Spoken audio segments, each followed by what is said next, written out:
Ladi-ladi nak buat lagu, tiba-tiba ada orang datang. Oh, dia datang cuba hantar sate. Selepas itu tanya makan apa. Ku kata makan nasi sama nugget. Ku sarankan untuk siapa saja yang tak ada lauk untuk makan, masak saja nugget dengan nasi. Rasa sangat sedap. Nugget goreng tepung, nugget daging tepung, makan dengan sos agak sedap juga. Jadi sedap makan ayam dengan sos, ayam dengan nasi, nugget dengan nasi. Jadi sedap dengan ayam goreng tepung dengan nasi. Macam orang kata nasi putih memang RM2.50 ke? RM2 sajalah, mana sampai situ. Kok melepek, kakak melepek, apa punya melepek punya lagu kali ini. Agak penat juga nak buat lagu. Dia tanya buat apa, buat lagu lah. Lagi sibuk.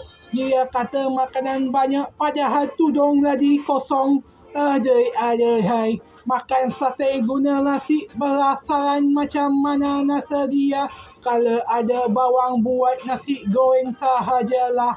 InsyaAllah lah, harap sedap lah. Nasi sama sate, kuah nasi sama sate, sedapkah rasanya? Kok tak tahu, kok tanya saya.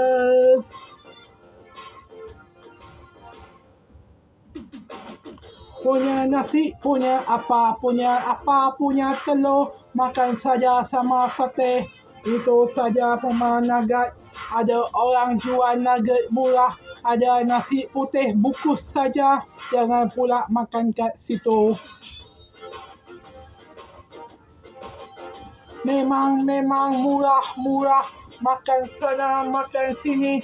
Kan sudah ada pondok untuk duduk makan situ sahaja.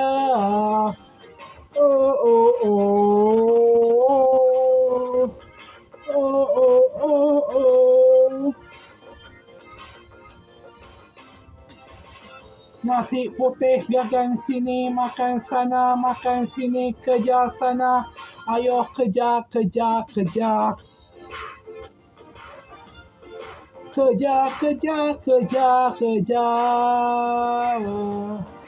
Ayo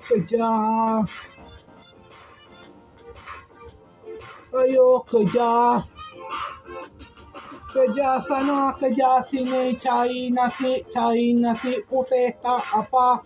Kerja punya kerja. Kerja makan situ, makan nasi putih sahaja. Itu sana sini sana, itu sana sini sana.